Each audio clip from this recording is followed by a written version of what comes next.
about an inch below the lip, and different things, how to serve prasadam. Jaya Radha Madhava Kunja Bihari.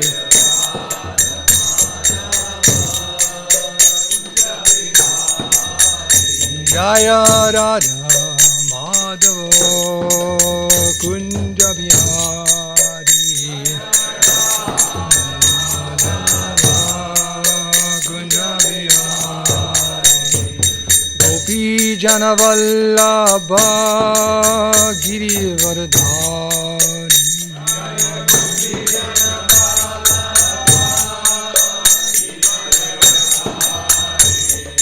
Gopi Jana Vallabha Girivardhari.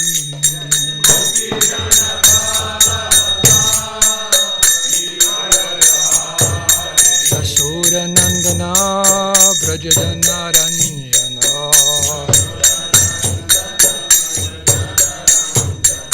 Yashoda Nandana Brajadana Ranjana.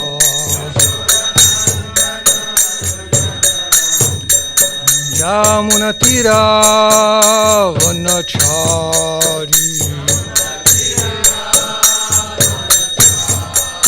Yamuna Tira Vanachari. Jaya Radha Madhava Kunja Bihari.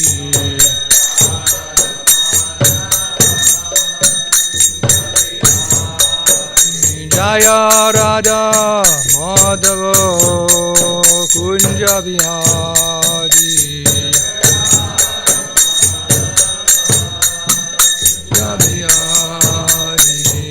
Gopi Jana Vallabha Girivardhari.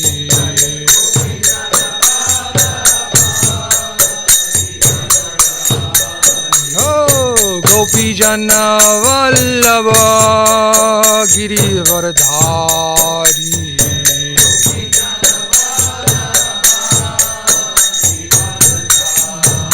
Yashoda Nandana Brajadana Ranjana. Yashoda Nandana Brajadana Ranjana. Yamuna Tira Vanachari. Yamuna Tira Vanachari. Jayo Radha Madhava Kunja Bihari.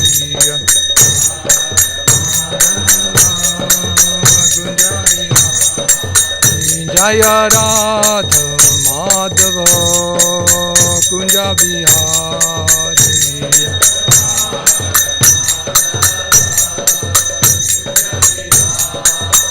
Jaya Radha Madhava Kunja Bihari. Kunja Bihari. Jayo Vishnupad Paramhamsa. Bari Braj Gajaja Shodra Shishimad is Divine Grace Abhay Charanaravinda Bhakti Vedanta Swami Srila Prabhupada Ki Jai. Jayo Vishnupad Paramahamsa. Bari Braj Gajaja Shodra Shishimad is Divine Grace Srila Bhakti Siddhanta Saraswati Goswami Maharaj Prabhupada Ki Jai. Ananta Koti Vaishnava Vrinda Ki Jai. Grantara Srimad Bhagavatam Ki Jai. Samaveda Bhakti Ki Jai. Gaura Premanandi. All glories to the assembled devotees. All glories to the assembled devotees. All glories to the assembled devotees. All glories, Sri Guru and Sri Gauranga.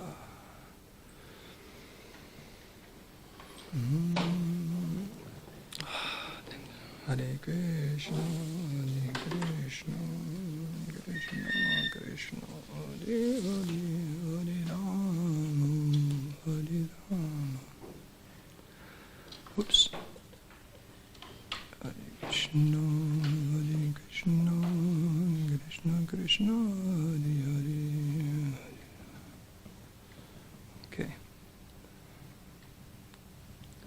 So this morning reading from the Srimad Bhagavatam, 5th canto, 1st chapter, text 28, and we may read 29 also. Om Namo Bhagavate Vasudevaya. Om Namo Bhagavate Vasudevaya. Om Namo Bhagavate Vasudevaya. Na. Like that? Okay. You're getting a side voice? Okay.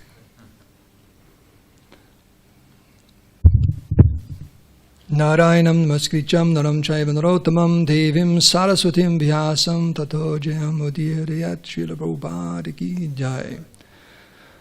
So I'll read the Sanskrit and then the translation.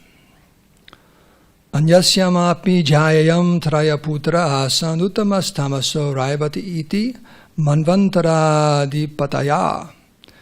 Translation. In his other wife Maharaja Priyavrata begot 3 sons named Uttama, Tamasa, and Raivata. All of them later took charge of Manvantara millenniums.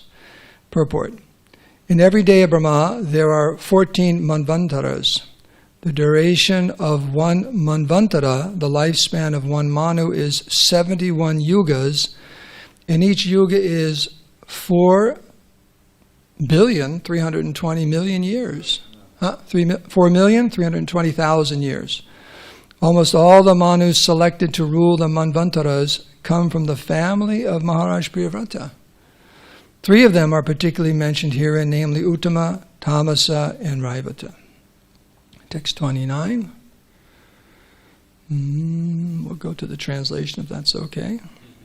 Arbudha, remember that, 100 million years. After Kavi, Mahavira, and Savana were completely trained in the Paramahamsa stage of life, Maharaja Priyavrata ruled the universe for 11 arbudhas of years. So, okay, that's a long time, 1,100,000,000 years. Whenever he was determined to fix his arrow upon his bowstring with his 2 powerful arms, all opponents of the regulative principles of religious life would flee from his presence in fear of the unparalleled prowess he displayed in ruling the universe. He greatly loved his wife Barhishmati, and with the increase of days, their exchange of nuptial love also increased. By her feminine behavior, as she dressed herself, walked, got up, smiled, laughed, and glanced about, Queen Barhishmati increased his energy.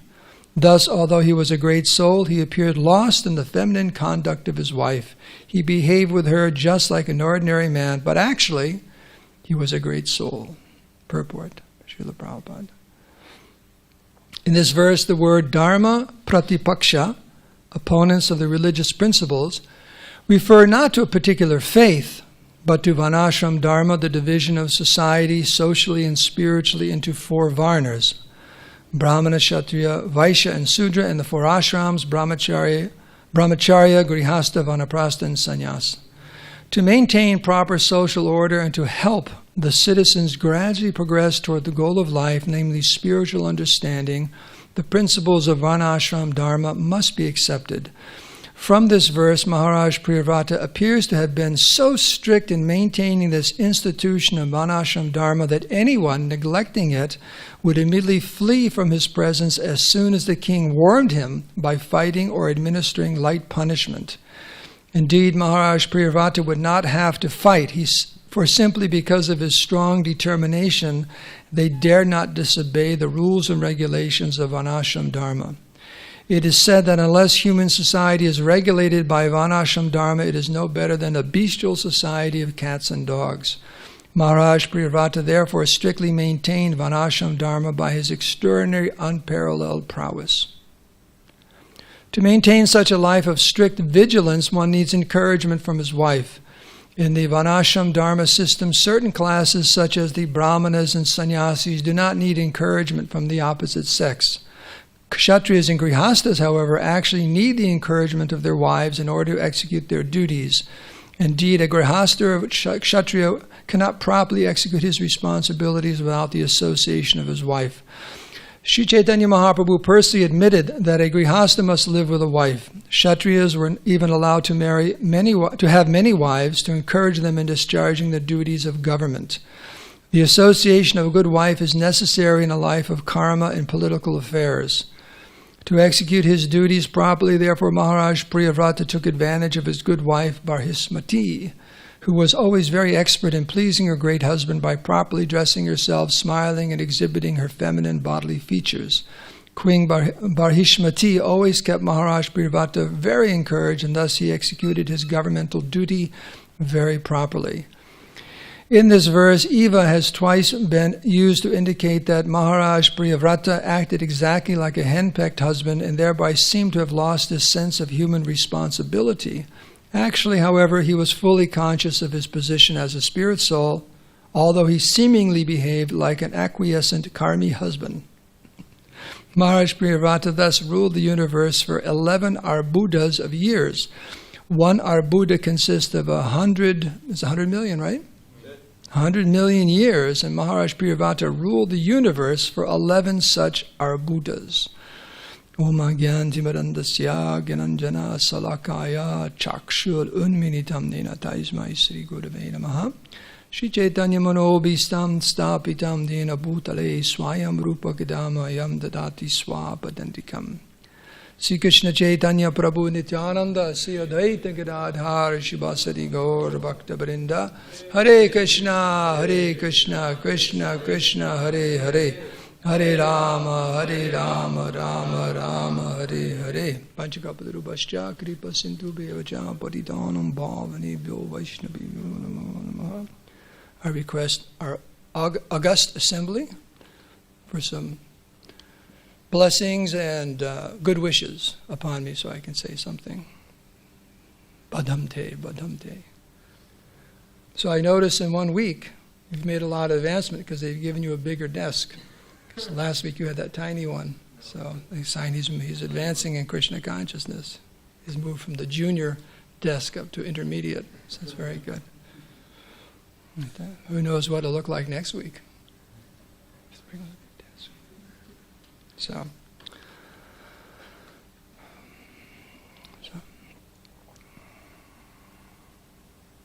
So Prabhupada begins the purport by explaining that, and it's a controversial, for many people, a controversial point, that there's a separation of state and religion, government and religion, right? Secular state. That the government has no right to tell people to engage in spiritual activities. They can't do that. Separation of state and church.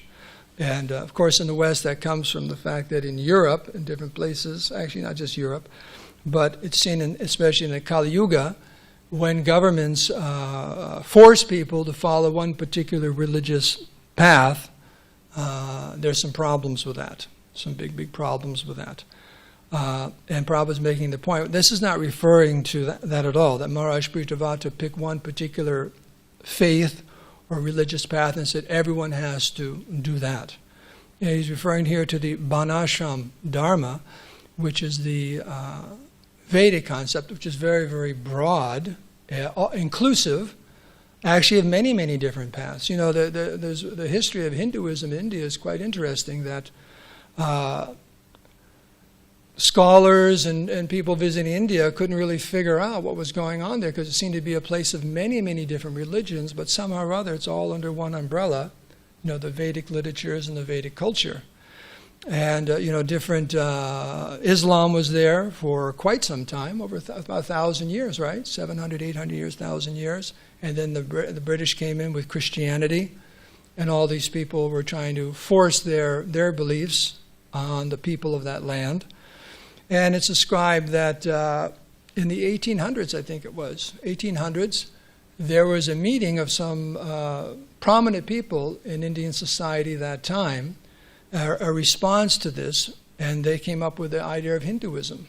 They needed some kind of, because they understood that it seems to be all splayed out. You have the Vaishnavas, and you have the Shaivites, and you got this, and you got that. We're sitting ducks.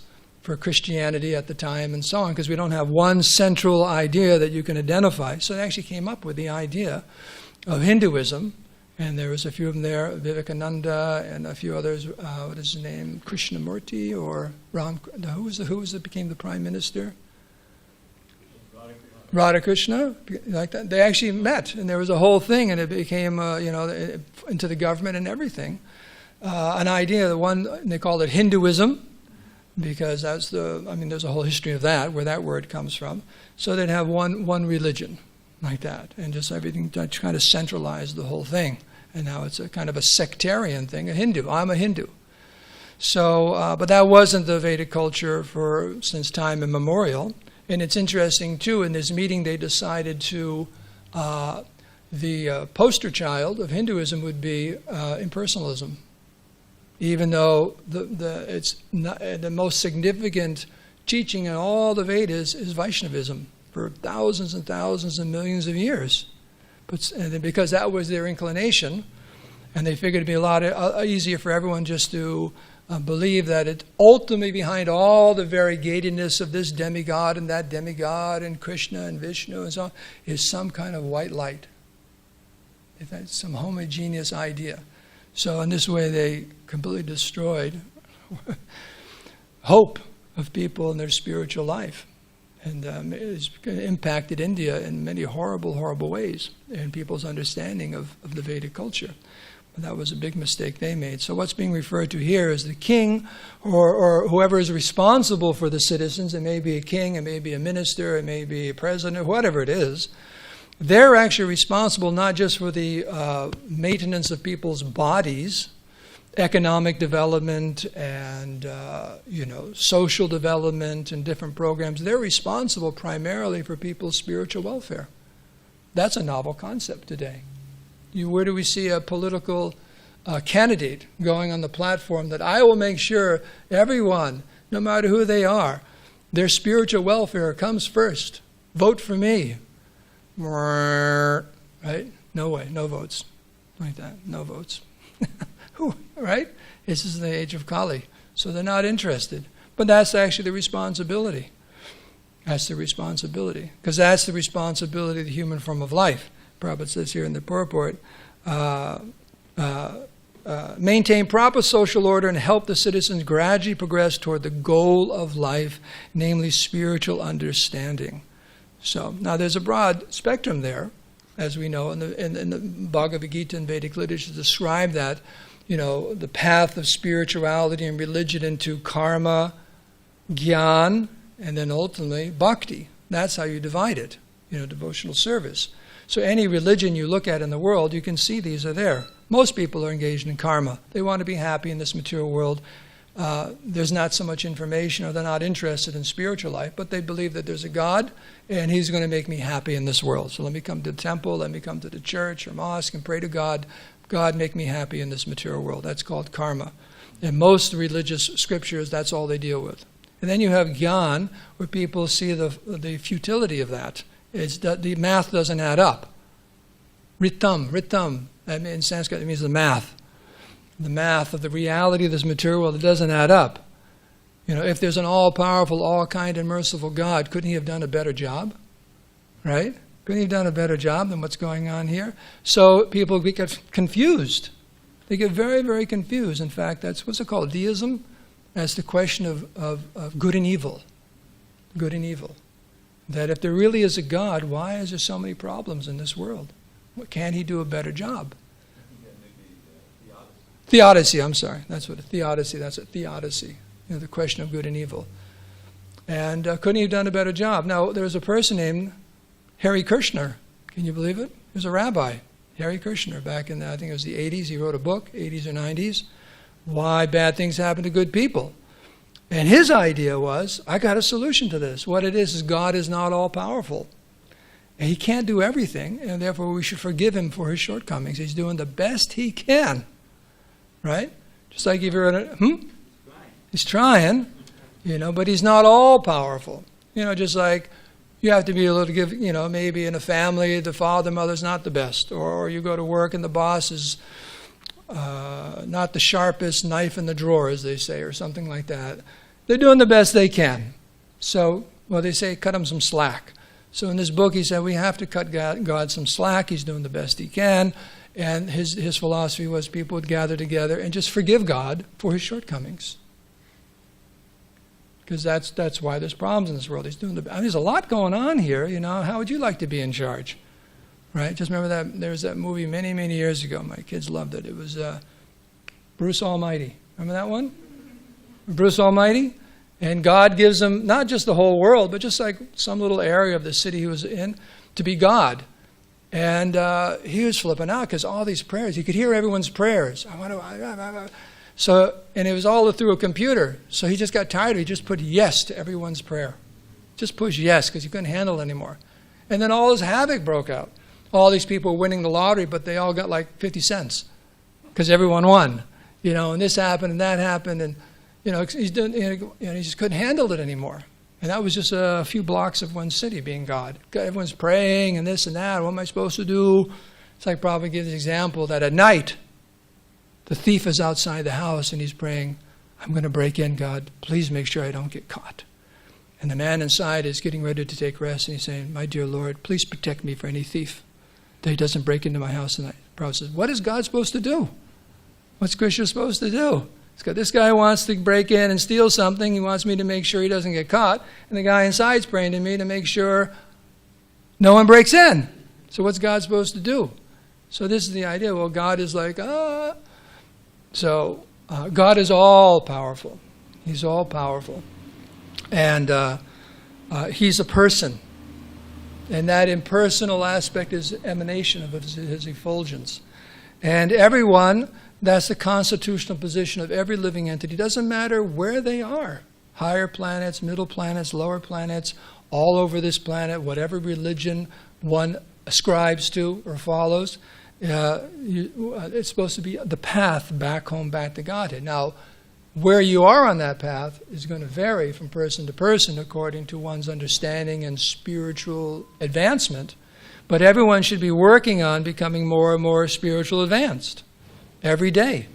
And that's Vedic culture. It wasn't just the Brahmins and the sannyasis, brahmacharis and so on engaged in vanaprastha, engaged in spiritual life, but every order of life, Brahmana, Kshatriya, Vaishya, and Sudra, are all held accountable that they're making spiritual advancement. And the sannyasis and vanaprastha and the Kshatriya and the grihastas, brahmacharis, are all held accountable that every day you're making some spiritual advancement. And the king was referring to Maharaja Priyavrata, but responsible king is making sure everyone's doing that. Because if you don't do your duty, there's problems. You got problems in your own life, and you got problems in society. Right? Just like at work. If you don't show up to do your work, what happens? What happens to you if you don't show up and do your work? You get fired. Create any problems to just say, out of here, Prakash. Hasta la vista. Right? It creates so many problems. For you, now you've lost your job, right? Or you don't do your job properly, you mess things up in the company for everyone else. Oh, I forgot this, I forgot that. It creates a problem. So that's a little example just in one little office or business. So in general, if people in general aren't doing their duty, and everyone has a duty, just like in the beginning of life, it's student life. You have a duty, just like here in the temple. You're all students. Did you know that? Did they tell you at the door? You're all students. Brahmacharya means students. You're meant to study, learn the Vedic culture, and also a student of proper behavior. Vidya vinaya sampane brahmane. You know what that means? What verse that's from? Does that sound familiar? Vidya vinaya sampane brahmane. Anyone catch it? About the elephant and the cow and the... Right? Yeah. Yes. Vidya vinaya sampane brahmane. A Brahmin is two things. He's learned, but also sampane. Very gentle and well-behaved. So that's part of learning too. So if they didn't show you at the door, you can ask to see the paperwork again. But when you move in, you will be trained to be Vidya Vinaya Sampane. And that's all the different activities we do. Of course, there's the very important, the studying, but also the practical activities of devotional service. And that Vidya Also, it's not just book knowledge, but revelation, and that comes from seva. We were discussing that last week, by your service. Your daily service and chanting and so on, all of a sudden, what you're hearing in the books and from devotees becomes real, becomes realized or revealed. Because Krishna's in the heart and says, Dadami buddhi yogam tam yena mam upayanti te. Krishna says, I'll give you everything you need. I'm in your heart. I'll give you everything you need to come back home, back to Godhead. And Krishna promises that. Now, do you think Krishna's good for his promise? Okay, there we go. There should have been a resounding Jai! Jai! Krishna's pretty good at his promise. I mean, sometimes, one time he had to ask Arjuna, he said, Arjuna, you tell everyone. Because sometimes Krishna may break his promise, but that's another thing, not in general, but for his dear, dear devotees, he may break his promise. But Krishna makes so many promises. I remember Charu Prabhu wrote an article once, and he went through all the promises Krishna makes in the Bhagavad Gita. There's a bunch of promises there. He makes a bunch of promises. And we have to, and the article was that, well, Krishna's made some promises and Maya has made some promises. Now, who's doing pretty good with keeping their promises, right? So you have to think about that. Because we're always dealing with people. Krishna's a person, and he's saying something to us in the Bhagavad Gita every time we open it up, and he's making some promises, and he's over and over and over again. And why is the Bhagavad Gita still read after all these years and followed? Because people, since time immemorial, have realized that Krishna's promises are true. If they weren't, they would just close the book and say, you can't trust this guy. No, but over and over for tens of thousands and millions and billions of devotees who follow Bhagavad Gita, Krishna's promises always come true. They're always true. So Krishna's promising, I'm in your heart and I'll give you every single thing you need to come back home, back to Godhead. The only thing is, te sam sata yuktanam bhajatam pratipurvakam. That's the beginning of the verse. For those who are fully engaged in my devotional service with love and affection, I give the understanding by which they can come back to me. So that's the part we have to work on. Krishna's just waiting. He's got the tickets in his hand, right? He's got the tickets. He says, Chris, you want the tickets? Just this, some devotional service, right? Te sam satata yuktanam bhajatam pratipurvakam. Always be engaged in my devotional service with love and devotion. The tickets are yours. They're already paid for. First class seats, back home, back to Godhead, right there, just pay the price. So that's what we're working on. And that's what leaders have to make sure, everyone in their charge, whether it's a parent for children, or a teacher, or a guru, or a government official, whoever is in your charge, a boss, just like Dharnidhar here, he brings prasadam, Dharnidhar or Bhaktavatsal, they feed their employees with prasadam. They make sure they get prasadam. Sometimes they cook like once a month, a big feast. And these people are in bliss. I was telling someone, I never see this article, it was in the ISKCON News, that in Bangalore, there's one prison, they're having a big problem there. Big problem. The problem is, months ago or a year ago, they asked ISKCON to cook the food in the prison. No one wants to leave prison now because the prasadam is so good. Seriously, that's a big problem. They won't go. They just won't move out because the prasad. If they do move out, they do a little Because crime. and they interviewed one. He said, "What's the use of leaving? I go out and I just get beat up by the police and this guy. I'll just stay here." So the prasadam is so nice. Sabji, idli, everything. Sambar. It's so good. No one wants to go.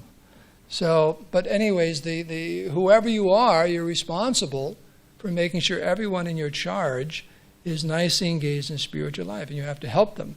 So even amongst ourselves in this association, there are the leaders, the movers and shakers and leaders in the temple. They're responsible, and for making sure everyone here is nicely engaged in devotional service and has the help they need to progress in Krishna consciousness. And how are we doing on time? Okay, the good point here is that there are some people who have problems with that. And it's described here that, sometimes there has to be some tough love, some chastisement. It said there's, If you don't follow, there's Shastra and Shastra. Shastra means good advice, good instruction. Shastra, good advice. Some good advice. But if you don't follow good advice, then comes Shastra, which means the stick. Right? Sometimes, chastisement, that's the word. Sometimes we're chastised just because we need it. Right? We're just not keen enough, sharp enough to follow the Shastra, then the Shastra comes. So he's saying here, Maharaja Priyavrata was so powerful that sometimes he'd chastise us under a fight, but sometimes he would just have to pick up his bow and arrow, and okay, Hare Krishna. And that's just by his demeanor. I was always taught that, in teaching with children, you know that too, a good teacher, just one look, or a good parent, just one look, and okay, that's it.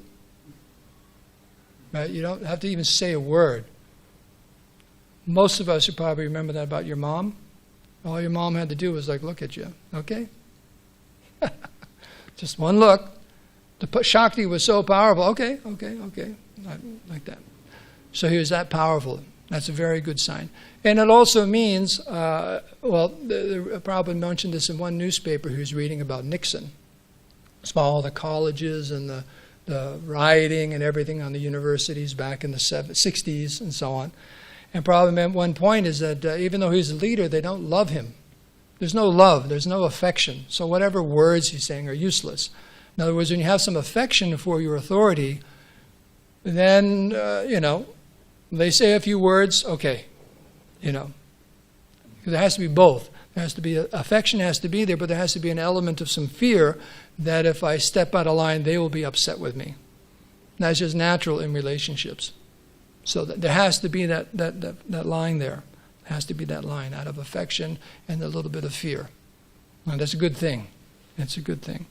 So Maharaja Priyavrata was such a king, and we have to end soon. Another very important point that has been brought up since the beginning of this history is that although he was acting as a king, Prabhupada says as a henpecked husband, all the time he was actually fully conscious of his spiritual nature and his relationship with Krishna and going back home, back to Godhead. That was his realization. But he was acting the part of a king. And in that, Prabhupada says, the Kshatriya, the Grihasta, those who are engaged in activities of this world, in that relationship of husband and wife, the husband gets energy from the wife. They both get energy from each other, but especially the wife is always encouraging the husband and giving energy just by her nature, like that. And it may be her, like Prabhupada says here, dressing nicely, her feminine, appearance and so on, sweet words, but also intelligence. Intelligence. The wife gives good advice a lot of times, quite often. In fact, when you do a Vedic wedding, there's one verse in there where, especially South Indian weddings, there's a long thing at the very end, and they're holding hands, and the groom is saying all these really nice things about the bride. And one thing he says is, you are like the Samveda, and I am the Rig Veda. And he said, I am like the heavens, and you are like the earth, to his wife. And what that means is the men sometimes have a tendency to be lost in the clouds, and the wife brings them back down to earth. Just brings them back down to earth in the day-to-day activities and so on, to focus on what's important. So it's just brought up here that some of the psychology that's there between husband and wife, and the husband gets energy from the wife. And Prabhupada says here also, those who are brahmacharis and sannyasis and renounced and so on, they don't need that. They're getting their energy from somewhere else. But the general mass of people, they do. They do. So I think it's already 8:28. We can end here. I'm sure there's some commentary and questions, and I'll turn it over to the august assembly. There's 2 microphones floating around, so this is great. Any questions or comments? Fact checks?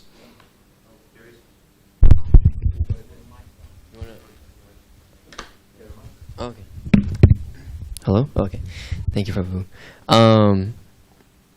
So I had a question. You said that the king usually checks, everybody to make sure that they're having spiritual advancement. Who checks the king? Good. Who checks the king? Every king would require to be having a cabinet, if you want to call it, of learned sages and Brahmins to make sure. Because king means Rajagun, very, very passionate. You don't want a wet noodle to be in charge. Someone's got to be energy, a lot of energy, but as far as kingdoms and political head, very, very passionate. So what happens if you're very, very passionate? Sometimes you make some mistakes. You step on people because you want to get things done. Not as bad as a bull in a china shop, but there have been situations like that. So someone's got to, the king's got to check. Okay, I want to do this, and the other thing. Is this the proper thing to do according to Shastra? Give me some good advice. And they would give their advice, and the king is supposed to defer to what the learned Brahmins and sages in his court tell him to do. And you even see Ravana, big so-called demons. They, at least formality was there. He'd hold court. Okay, Lord Ram's coming and this and that. What should we do? Asking his different ministers and this and that and so on.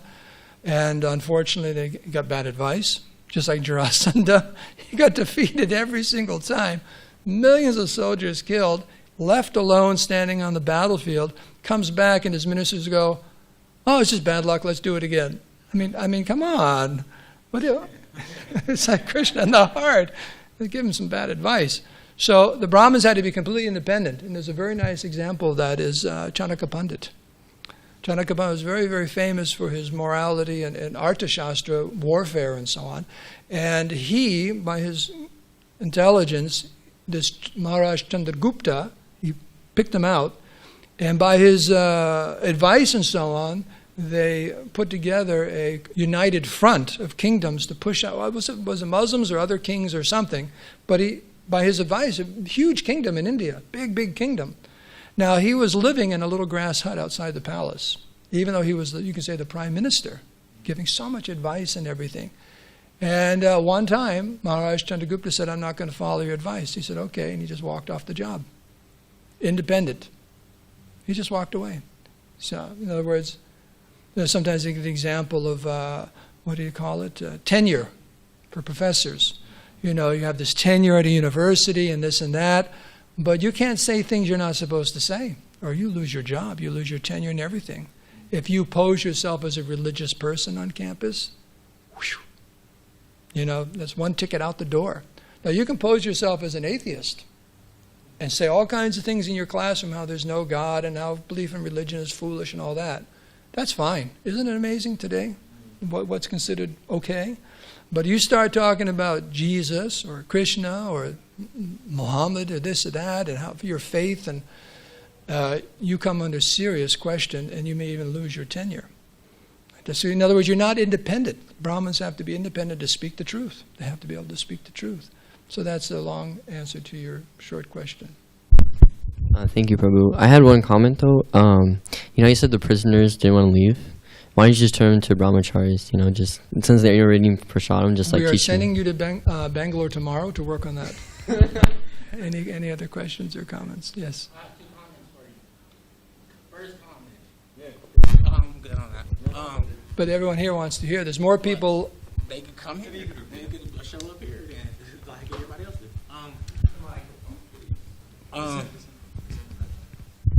They want to hear your question. My comment. Krishna consciousness is not religion, according to Bhagavad Gita 1866. And the next comment is, how do I want to say this? Only a fool think Krishna do not fulfill his promises, because he is absolute. So his promise is absolute, and his promise is to protect us. And if we remember him, we go back to Godhead. So how can he not fulfill his promises? Exactly. Very good comments. Very, very good. You want to? Comments?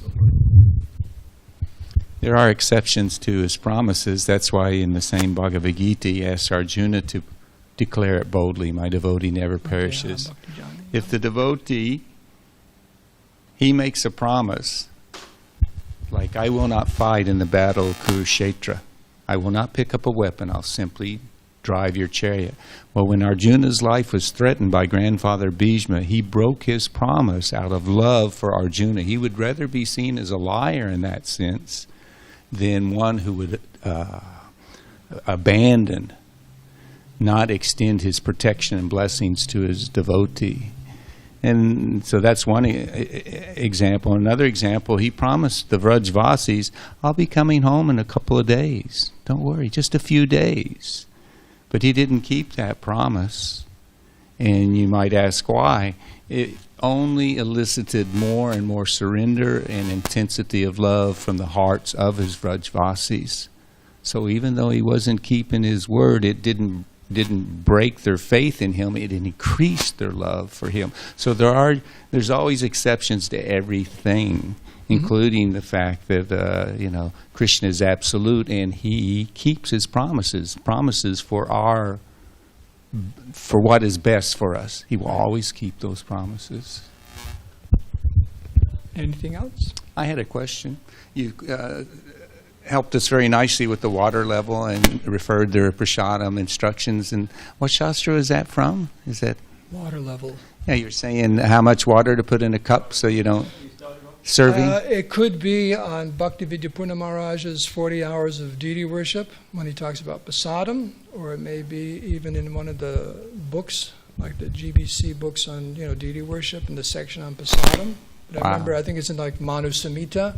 There's the directions, what order you serve out the food, the water. And saying that, I think he even said like the wife when she's serving out, referring that's the verse. But whoever's preparing the prasadam, make sure, and it's just you've experienced it also. If the cup is too full, how can you? So all these little things are covered. And I remember asking Bhakti Vidyapurna Maharaj years ago when I met him in Mayapur, and I said, sometimes all these details in the scriptures, seems to be over the top. How they analyze a list of all these qualities, a list of this, list of that, all these lists. And he said there's a symptom of advanced cultures that they notice everything. That's what's going on. That's what it is. The more advanced you are, the more advanced the culture, you notice all these little things of etiquette and this and that, and you notice things. Whereas the lower the consciousness is, you don't notice anything. Life just goes right on by, right? You don't know, and just like, what they say, slow down, smell the flowers or something, just like slow down. And in the mode of goodness, you see everything. Mode of passion, you're going too fast. Mode of ignorance, you didn't even wake up. Life just went, just like, right?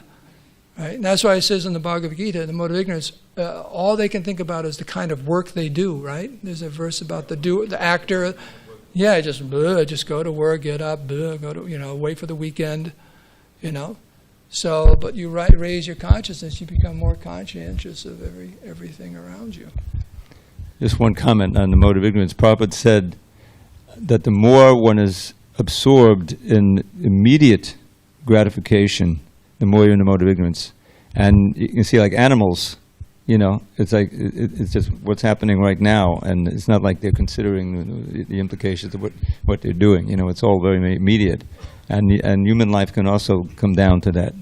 Just very whatever the senses are telling you to do. Yeah. It's a symptom that you notice things. Prabhupada.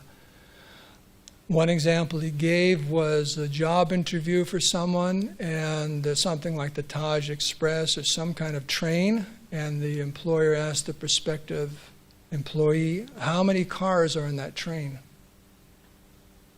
And the gentleman had been riding that train every day, and he said, I don't know. Another example Prabhupada gave was there was an interview. 2 people came in. The first one was the most qualified as far as material knowledge for the job. So he sat down, they're talking this and that. And then he said, you can go now. And he got up and he walked down, he left the door open. Then the next person comes in, they sit down and talk, and he wasn't as qualified. And the manager's there and his assistant's next to him on his desk. They're both across the desk from the interviewing, doing the interviews. The next person, they talk very nice, and he gets up and he closes the door behind him. And then the assistant goes, well, who are you going to hire? He said, I'm going to hire the second person. He said, but the first person was so much more qualified. Yes, but he didn't close the door. He's not attentive to detail. So it's a sign that someone's more in goodness and evolved, that they're very, very attentive to all the details. They see everything. They see a light bulb out, or this or that, or all these. The Prabhupada do. They go on a morning walk, see the faucet running in someone else's house, or the Prabhupada noticed the different kinds of nails that were used, the Krishna Balaram temple, and this and that, and the pigeon, all these different things. Notices Krishna in our heart, but just it's a sign that you don't miss things in life. You don't miss them, and that makes life so much richer, doesn't it? Also noticed someone from the top floor in somewhere in Krishna Balaram. He had a big bag of sugar under his thing. He's trying to take that. Trying to steal out of the kitchen. So, stop him! Stop him! Like that. So we can end here. All glories to Srila Prabhupada. Srimad Bhagavatam ki jai.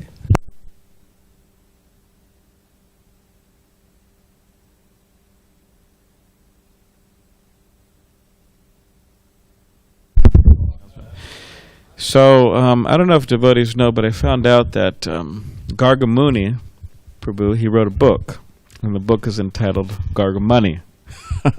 Actually, it was to help with Purna Pragya Prabhu, but anyways, devotees are saying it's a really good book, about Prabhupada, so anyways, that's the announcement. Yeah, just recently. Yeah. Nope. But, yeah. Well... Get it on Amazon.